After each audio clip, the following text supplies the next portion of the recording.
Good evening, everybody. Good afternoon, depending on where you're joining us from. Thank you for being with us. We are extremely happy, and I am pleased to have artists Alison Siegel and Pamela Sabroso with us, as well as curator Susie Silbert. Okay, and I will start by a little introduction for both the artists and our guest moderator, curator, Susie Silbert. So I'm going to start with Susie. Susie currently serves as the curator of post-war and contemporary glass at the Corning Museum of Glass. She was appointed curator of modern and contemporary in 2016. And as part of her curatorial role at the museum, Susie also serves as the editor of New Glass Review. She has most recently been the curator of New Glass Now, the exhibition, a monumental exhibition that took place, that opened in 2019 and ran through the early part of 2020 and included 100 artists. Is that right, Susie? 100, right? It was a huge show. If you haven't seen it, there is a catalog, and there's also an online there's online information about it. You missed a great show. Anyway, prior to joining the museum, she was an independent curator working across disciplines, as well as a lecturer in glass history at the Rhode Island School of Design. She has curated exhibitions for many institutions, including the Kansas City Art Institute, Parsons, the New School for Design, Urban Glass in New York, Houston Center for Contemporary Craft, and others, and has written catalogs and essays for publications accompanying exhibitions and other periodicals, such as the Glass Quarterly, Metalsmith, American Art Collector, and for institutions such as the Chrysler Museum of Art, the Museum of Fine Arts Houston, the Houston Center for Contemporary Craft, and has been and contributed to the book Cast on Casting in All Media, edited by Jen Townsend and Renee Zettel-Sterling. I will say one thing about Susie. We all know she is a super enthusiastic curator and a professional at everything she does. And one of the unique qualities that she brings to her curatorial job is the fact that she has been both a maker and an art historian and a curator. That is an unusual part of it. And I think she comes from a particular point of empathy and understanding to any artist whose work she works with. So welcome, Susie. Thank you so much for agreeing to do this. And Pam and Alison are the two artists whose work we will be presenting today. We are in the last 2 days of their show, of their second solo exhibition, or two-person exhibition here at Hella Gallery. The exhibition is called Surf and Turf. You can see the title wall of it behind me and some of the work behind me here on camera. Surf and Turf was a show of the most recent glass and mixed media sculptures by Pam and Alison. Their wildly inventive body of work was begun in 2019 for this exhibition at actually a residency that they had at the Corning Museum of Glass, and completed last year during the pandemic at a residency at Urban Glass. I just want to give a huge shout out to both those institutions for affording artists like Pam and Alison the opportunity to work, and especially in a year like last year during the pandemic. Pam and Alison started collaborating in 2014 and found that their ideas grow into forms through drawings, discussions, and the physical art of making together. They are work that is labor intensive, but the process which date stamps it to the 21st century, and through which they channel a creative freedom that recalls the early studio glass practitioners' explorations of glass blowing in the tumultuous age of Aquarius. Pam holds a BFA in Craft and Material Studies from VCU, Virginia Commonwealth University, and Allison received her BA in English and Glass at Alfred University in 2009. Their work is held in public and private collections. Amongst the public collections is the Corning Museum of Glass, the Museum of Arts and Design in New York, as well as the National Museum of Decorative Arts and Design in Norway. Their work is also going to appear this year in an exhibition called Objects USA 2020. And I just want to say that in closing this introduction, that in writing about them for that catalog, Glenn Adamson said that their work is entirely of the present moment, a searching exploration of natural forces at a time when the environment is itself in turmoil. And with that, I give you Allison and Pam and Susie, but Allison and Pam will start off with a presentation of their work. Oh, thank you, Katya and Susie and everyone for being here. Yeah, thank you so much. We really appreciate it. We wanted to start on our first sort of collaborative exhibition we did, which was actually at Urban Glass in 2016. It was called Pom Pom Party, and it made us,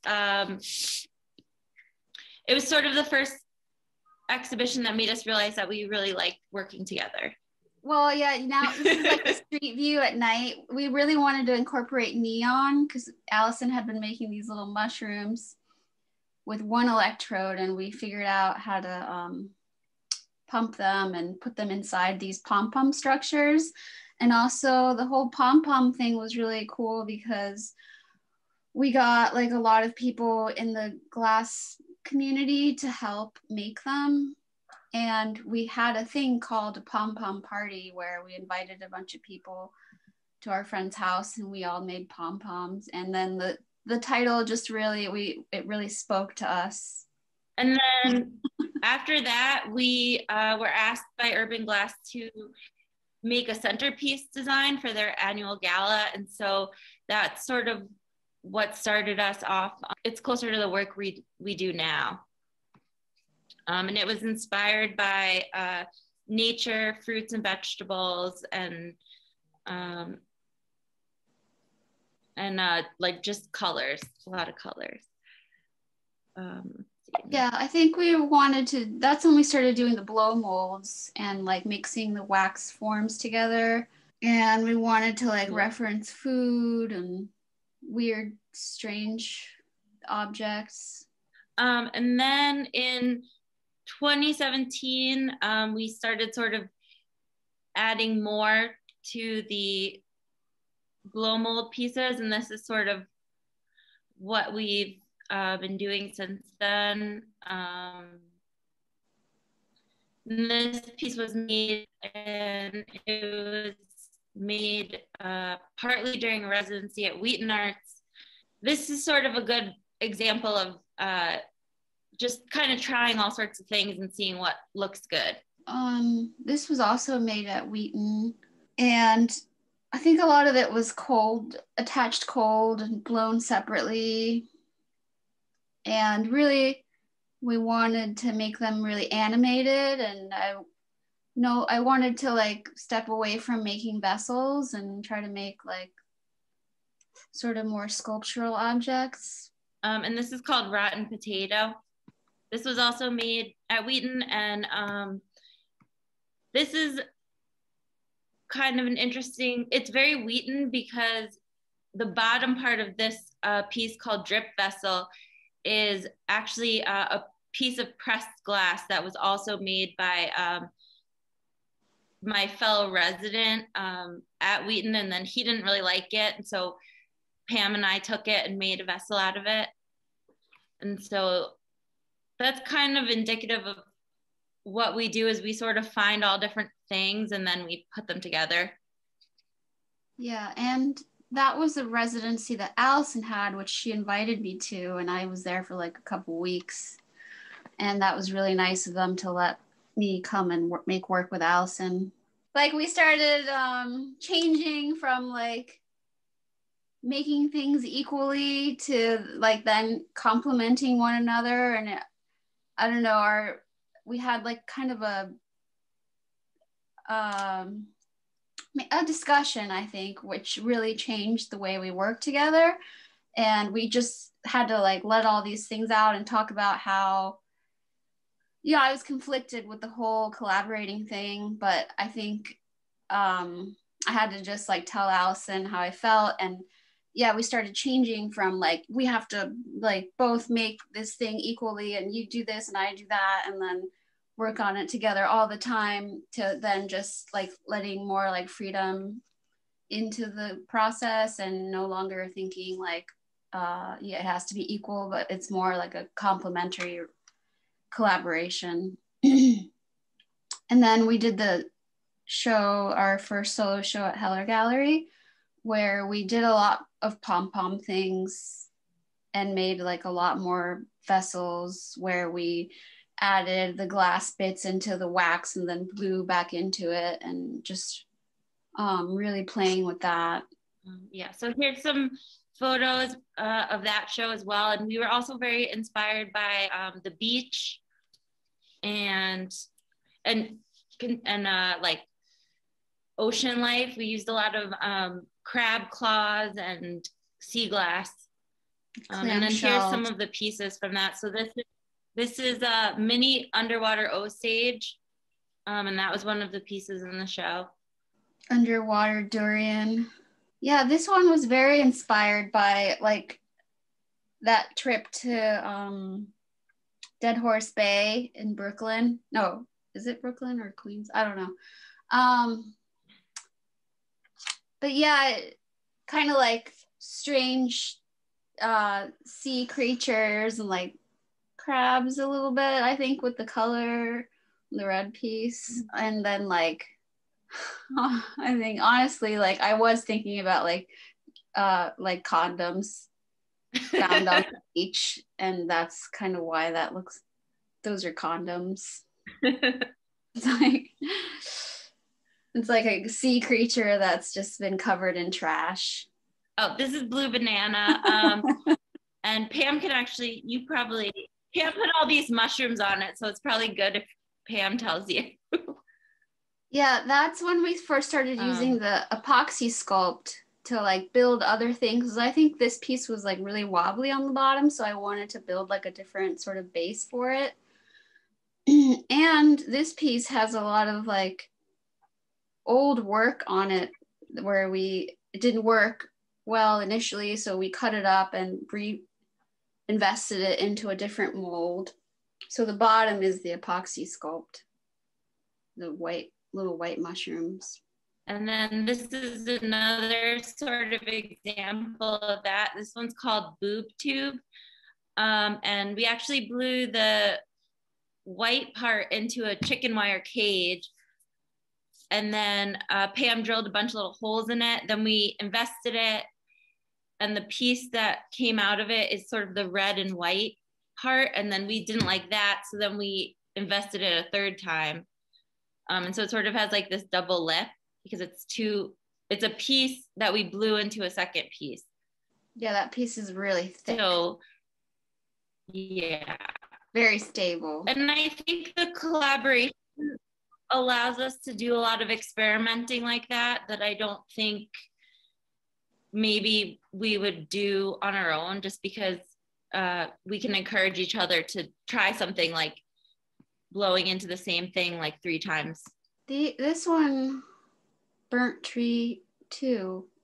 Yeah, I think we were thinking about burnt wood and mushrooms. I mean, mushrooms are in a lot of our work. I'm really inspired by them and how they just grow on like dead things, and a lot of them are parasitic or they kill trees, but they're just like, the mycelium running underneath the forest is really fascinating too. And when they decide to pop up, like the fruit of mushrooms are the fruit of the mycelium. And this piece we had to glue those separately, I think, because some of them were invested in the waxes into the molds, but I think we glued a lot of those at the end. I think it's like half and half. And then this is another piece that was made partly, the lampwork parts, the extruded parts were made partly at Wheaton. And it also has crystals, and it's just another, I guess, example of using different things, not just glass, sort of adding other things in. And double Osage, double orange with hat. This was a piece that a lot of old work came together. Like this piece probably lived without the top for a while, and then one day we were like, oh, this is like a perfect little top for this guy. You know, you just like pull it out of the locker after not looking at it for a while, and then it becomes this whole new thing. And this one's sort of the same thing.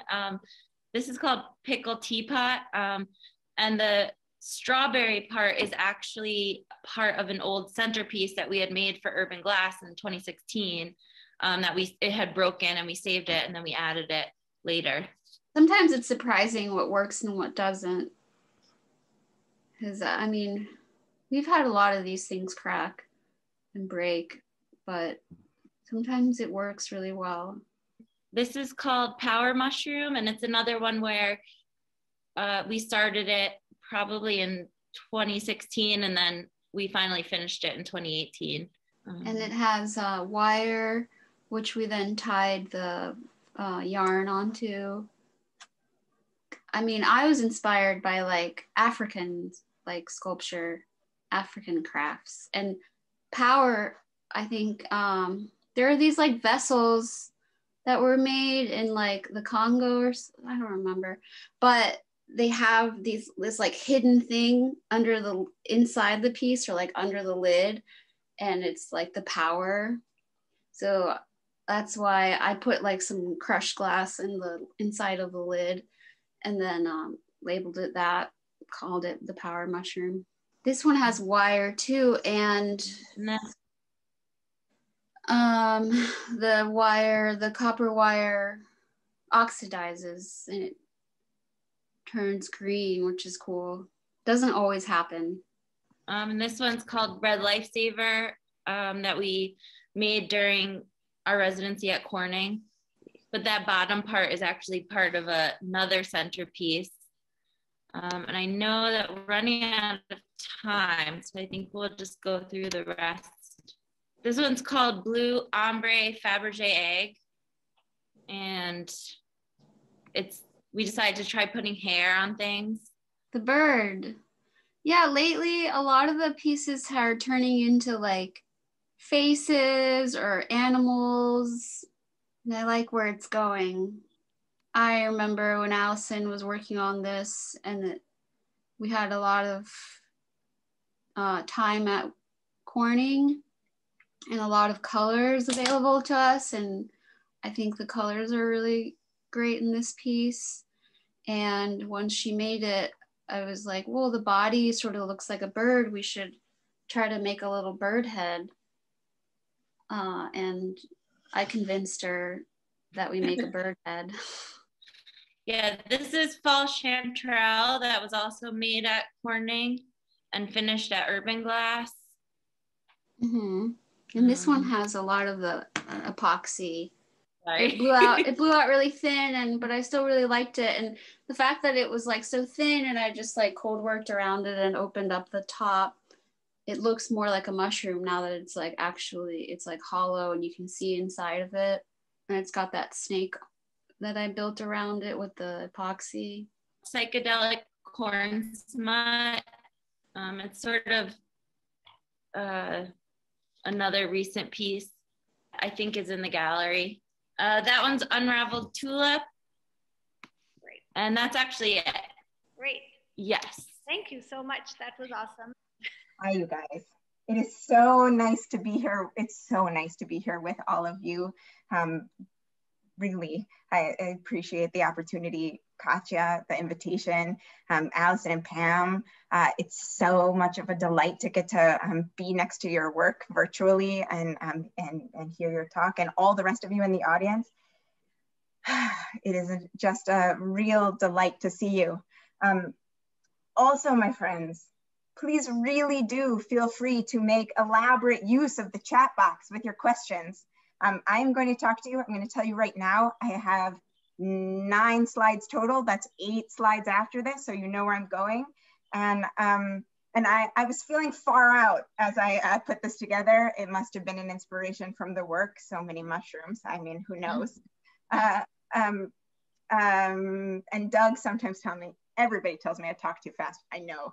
But sometimes Doug tells me that my mind is, it might be that time this time, you guys, but I just got excited about the work and about the learning, experimentation, and play that it recommends to me. So I'm gonna tell you my things and then let's talk and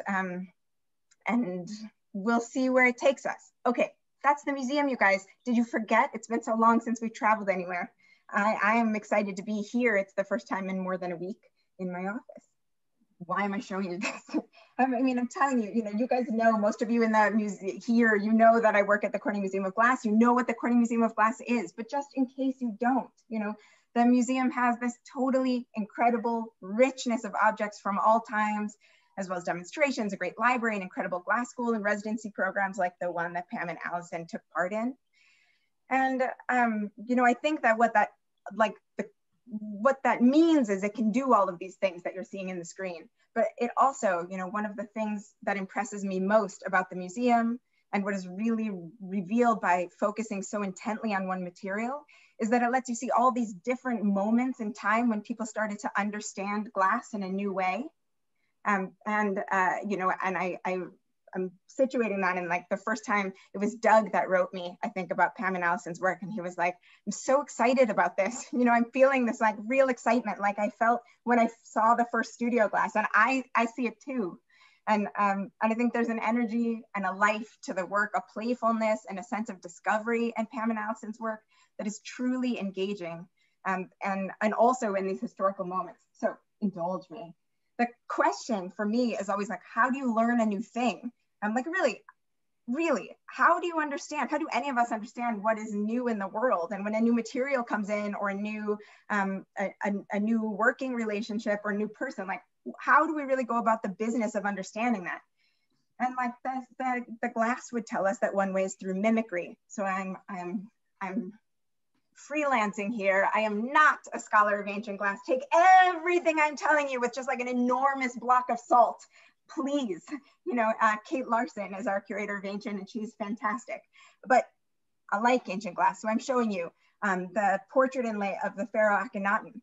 1353, that's a long BCE, that's a long time ago. And in those days, the material of glass was pretty new. And the way that people understood glass was that glass was a fake stone, lapis lazuli from the kiln, or in this case, kind of turquoise from the kiln, and they used it, even though it's cast, to be stone.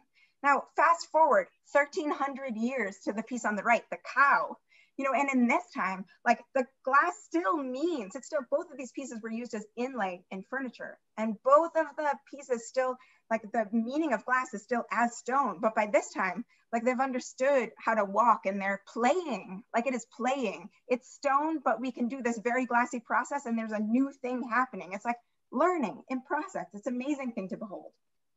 Fast forwarding, millennia, and there are a few good pieces of glass that I could use to illustrate this point in the intervening thousands of years. But let's skip forward to Marvin Lepofsky in the 60s, the beginning of studio glass.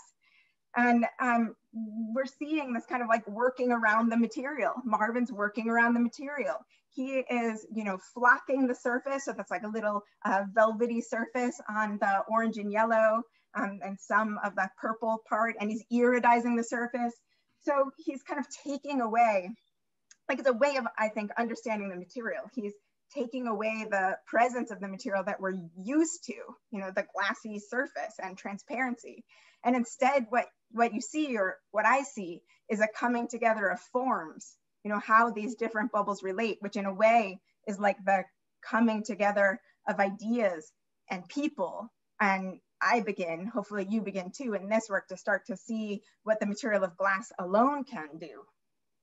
Slide 4, I think maybe I even less, Irwin Eisch. So you see in this piece by Irwin Eisch as well, which, just in case you didn't already know, like just in case I haven't talked about it enough, this piece is one of my favorite pieces in the collection and of all time. I love it. It's so glassy. It doesn't need to be showing off the glassy surface. The form could be made no other way. That like ooey gooey, ippy drippy, twisty phone, like the cord, the suggestion of cord, that is glass. That is glass being glass. I love that. And so I see some of that experimentation, that same kind of experimentation and that same kind of playfulness in Alison and Pam's work. It's a willingness to experiment and to take risks, and to do that by making that material transform into other forms. But instead of making a glassy thing, or when I just telephone with that twist and denying the surface, like in this piece, Alison and Pam transform found things into glass and kind of clue us into the glassiness and process through their exuberant use of color. And so, okay, a little rewind. Bernard Palissy, you guys, this isn't glass, this is ceramic. This is ceramic on the way to trying to be porcelain, and you know, porcelain, let's just consider that a not fully vitrified glass. Bernard Palissy, in the, you know, it's a historical precedent to this mimicking materials and casting, which is what Alison and Pam have shown us. Bernard Palissy was making castings from live subjects. He was one of the first examples of people doing life castings in this way. And there's something in the soupiness of Palissy's glazes and the different materials that he's drawing in that is reminiscent of Pam and Alison's work too. And while Palissy was engaged in a totally different conceptual project, he was trying to understand the nature of God and the origins of all beings through his work. And I would say maybe you guys are doing something a little different. But what you share is that you're both making meaning and understanding the world around you by taking aspects from life, bringing them together in these juxtapositions that may or may not otherwise have. Misha Khan. For me, I think what you, Pam, and Alison are doing, I think of what you're doing within all these historical contexts, but also within the art of right now, like the internet age, this like jovialness of a period that allows mixing of many different references and places and times and materials, like Misha Khan does here in this piece. And you know, I was reminded, shame on me, but I was reminded as we were like all gathering together in this virtual space. I mean, I knew that it wasn't just Misha, and I had a bigger slide deck, and in the interest of time and all of your evenings, I cut it down. But you know, a lot of people are working this way, like Erica Rosenfeld, who is on this call. And I was so delighted to see here because yes, like it is such, you know, these environments and the mixing, and it is such a gift. So thank you, Erica, for your work and for being here. And to go outside of glass for just another second, I see a similar approach in the work of Adams Puryear and Nathan Prouty that you see here, whose work I was super happy to show in an exhibition called #Funked that I co-curated with my favorite collaborator, Anna Walker, who is also on this call with our junior assistant, her daughter. And we curated the show just before starting at Corning. And each of these artists, and Dustin Yeager, who is also in the show. Many of these guys that I show you live in New York City, but not all of them. They're harnessing the energy of this moment and using that energy to literally mold and shape their work. And they're all using a range of materials. So clay and automotive paint, and here images pulled from Instagram and emoji and all sorts of things. They're doing that to try and like get at, you know, they're using them in a seemingly free way. And I really emphasize seemingly free to get at new understandings. It's playful, it's learning, and it's experimentation. It's exactly what I see in the work that Pam and Allison showed us. And I think one of the like really amazing things, additional bonus points in Pam and Allison's is that one of the things they're learning about is not just like the contours of the world around us, or like how we learn new things when we're searching all the time, but really they're learning about each other. And so much of what the energy that we see in the work is that, you know, it's the energy of friendship. So last slide, everybody, last slide. We're doing Uber plug because Katya, I didn't know you were gonna do it too, but you know, listen, y'all, you don't have to take my word for it is what I'm trying to tell you. Their work, as Katya told you, but I am reinforcing, has been collected by a number of different museums, including ours. And you see our wonderful speckled suction cups in this image.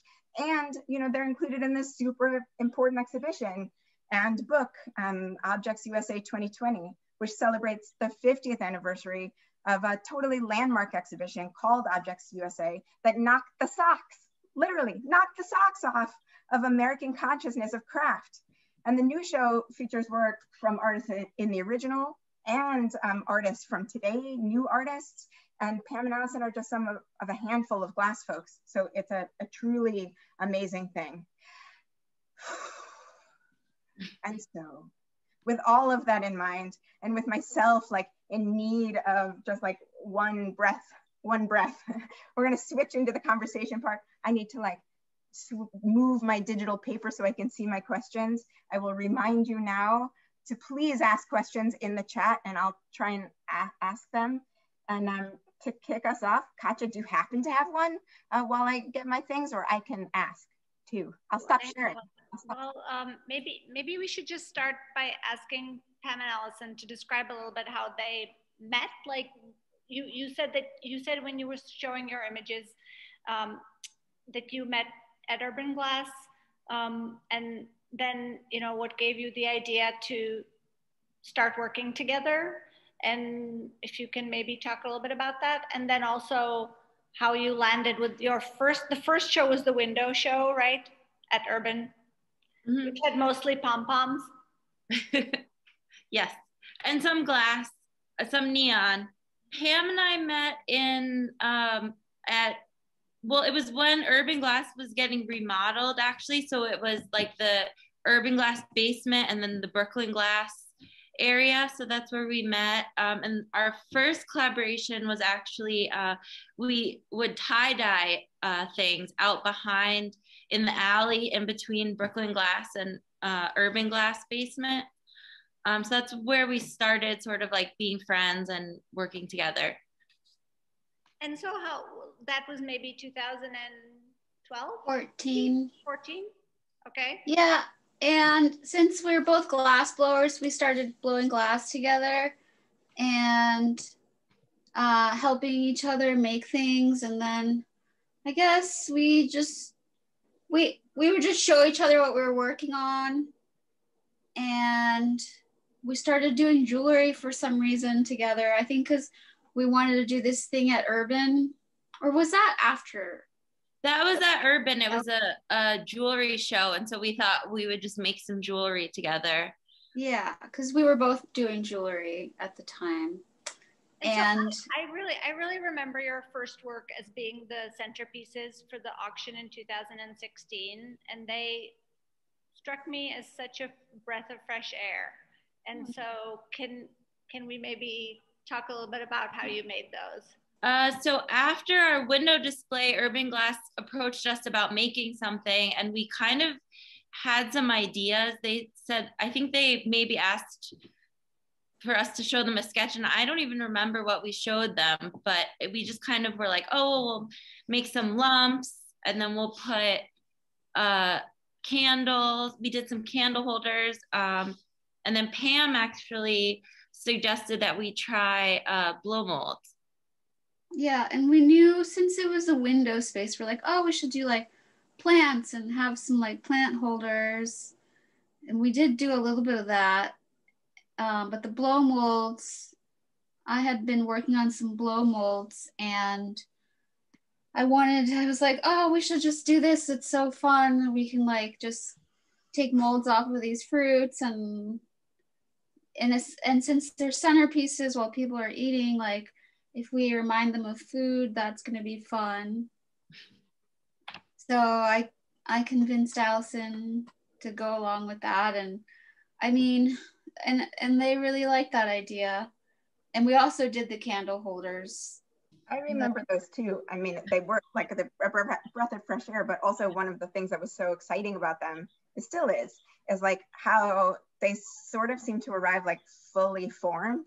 Like, and I think one of the reasons for that is the way you use color, like how free you are in your approach to color. And I was wondering if you could talk about like how, like what color, how you got there. You know, it's a developed sense, like how you got there, if it means things to you, you know, I don't know, color. I think we collect color, you know, like we'll get all the little scraps of color. And then actually before we blow into any of the molds, our sort of ritual the night before is we'll go over each piece and decide on the colors together. And I think that really helps us. We make suggestions to each other.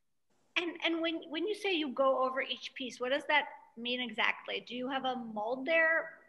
Do you know what the form is going to be? And then do you make like 5 oranges in 5 different colors? No. Well, while we're making the piece or the wax, before we blow into it, we take photos of it and we plan the colors out. And sometimes when you use too much color, it looks really bad. But it's like you just have to experiment and play. And it strikes me as sort of like a restraint. I mean, I think as somebody that's so spirited, like sometimes folks think that the being spirited is like really simple. And I'm like, no, that's like practice to look so informal. And I guess, you know, I hear that's kind of what you're saying, you know, like it looks like the color is so free, and Katja has one. So I'm gonna stop talking, let you show it in a second. No, I'm just talking about this because this is very interesting. Obviously, this is 2 different colors on the outside, but one solid on the inside. Mm-hmm. And so there's, you know, just as Susie was saying right now, you know, there's planning that goes into this, obviously. Like there's so many questions about color and like, do you use Photoshop? And I think it would be useful to hear, like, I think it would be, I mean, well, you're combining things, it kind of makes sense, but I think it would be really useful. Like it was super informative for me to hear about like what the process is that you actually make the things, like what parts are together, what parts are separate. You talked like the other day about productive forgetting. Like I'm interested in all that. And I think everybody else would too. So tell us how, like, how do you go about making a piece together? Usually we'll start by like finding a bunch of natural things that we like. We'll find things with good textures. We've gone to a lot of like fruit markets. We go to Chinatown fruit markets, have some like where we get durian. We'll go to the beach. And we'll make a bunch of molds off of things that we like, and we'll sort of start combining them. And do you do that part together? Yes. Yeah, we have a bunch of rubber molds, so we can just like pour wax and then put 2 waxes together and then start building off of that. And we have like all these bits, like we take a day in the hot shop just to make parts, just to make like little mushrooms or like little wiggly things or like whatever, donuts. Like pants. I want to try donuts, and I don't know. And then we're like, oh, this, you know, when you start working on something, you're like, you know what, this needs like a squiggle. So we'll like put it away, and then we'll have another bit day and do that to try to finish it. Or you completely forget about it. You put it away. And since we both live in different cities, there's a lot of in-between time, and you kind of like forget your plan. Even though we do sketch and we draw, you forget the plan, what you intended to do with it, but then you revisit it and you look at it in a different way, or like another person looks at it. Like I may have started on one piece, but then Allison will finish it. Question going kind of along with that. Here's Anna Walker saying, I like the description of how working in collaboration is about pushing each other and saying yes and taking risks.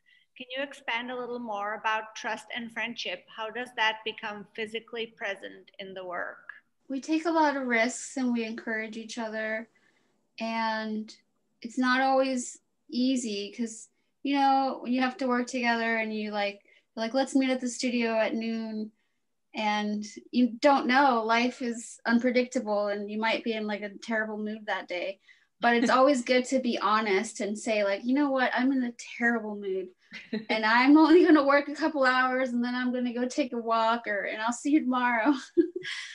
And just like allowing each other room, giving each other room, and doing other things besides being in the studio, like going and looking at art together, or like going shopping, going to the grocery store, going to the dollar store, hanging out with other friends, you know, that inspires our work. And it's good to have time not in the studio because sometimes working can get really stressful and deadlines.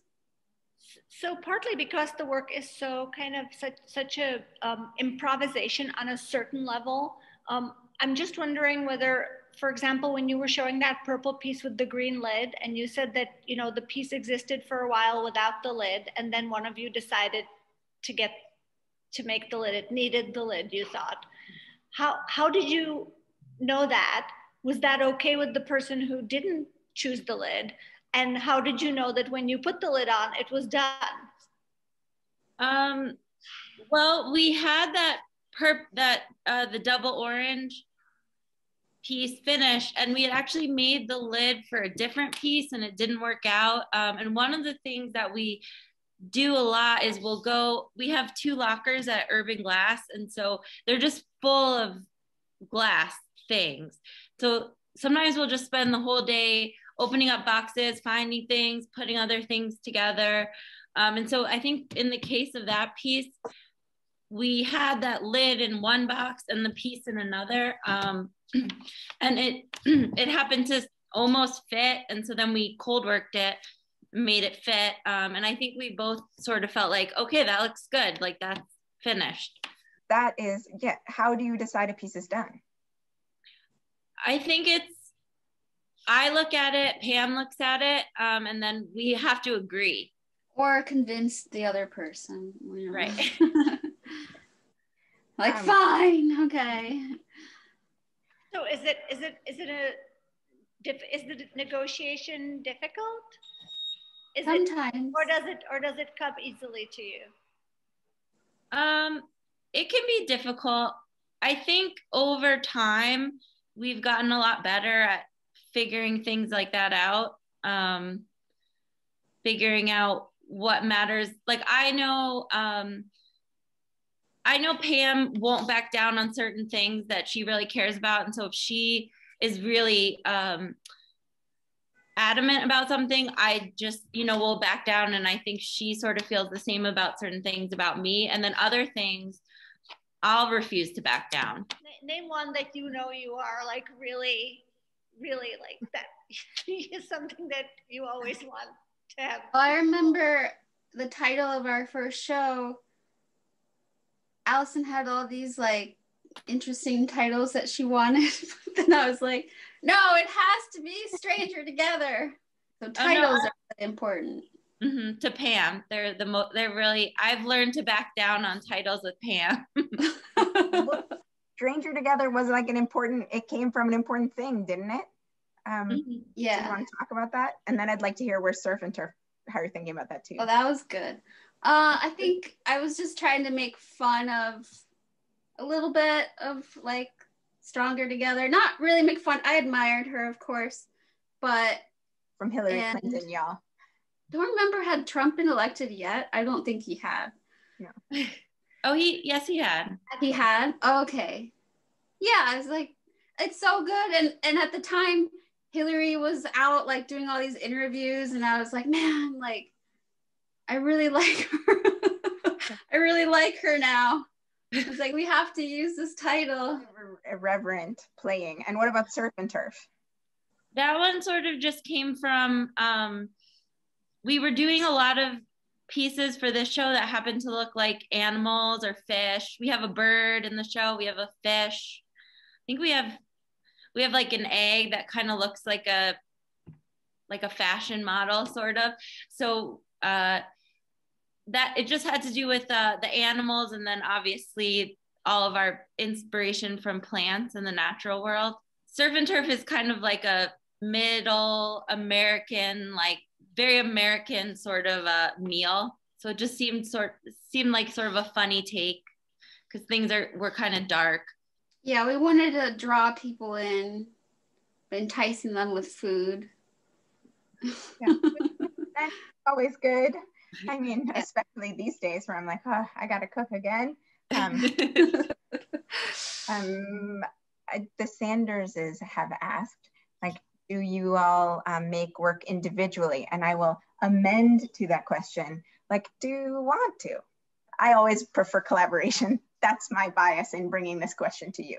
We do separate things, and I do like some neon and some lighting, and Allison does a lot of ceramics. But I do miss Allison. Like, when I work on things on my own, it is like a lot harder to get things done. So it's not as fun, but it's different because I work with other people in the hot shop. More fun to work with Allison. And you had said in the past that you kind of feel like the other person is a part of your work even when you are working separately. Is that true? Yeah. Sometimes for certain things, I'm like, oh, I wish like I could make this with Allison, but I know Allison's always made work. Like, when I met her, she always had like little projects she was working on, like she's always making things, and now she's doing a lot of ceramics, and they're really cool. Thanks, Pam. Yeah, and Pam makes it's nice because even though we live apart, we can send each other photos. So if Pam makes something, she'll send me a photo, and then I'll send her a photo. Or if Pam, when she goes on like nature walks, she'll always send me mushroom photos. And it's like we're together sometimes just because it's easy to communicate nowadays, I guess. But I like a key and important thing, I think, that we haven't talked about at all, that I think is like really important to talk about is y'all used to live in the same city, and it makes sense to be such like intensive collaborators then, like when you guys live in the same city. Now you live in different cities, and it's COVID. So can you tell us a little bit about like how living apart has shifted your practice? COVID, if you want to, if anybody still wants to hear about that, but I'm interested. Well, we always had like a lot of time in between things, and it worked out with like the residencies. So when Allison visits, we get to like make a lot of work. And even, when she was here, we do work a lot, but we're not like always working together. So we're kind of used to the time apart, because I think when Allison was here, we both had to work a lot for other people. Right. So we didn't even really have that much time to work together. We text all the time. I always send her pictures. I'm like, oh, Allison will love this. I'm going to send it to her. She always makes time to come, and I got to go up there sometime. Have you been yet?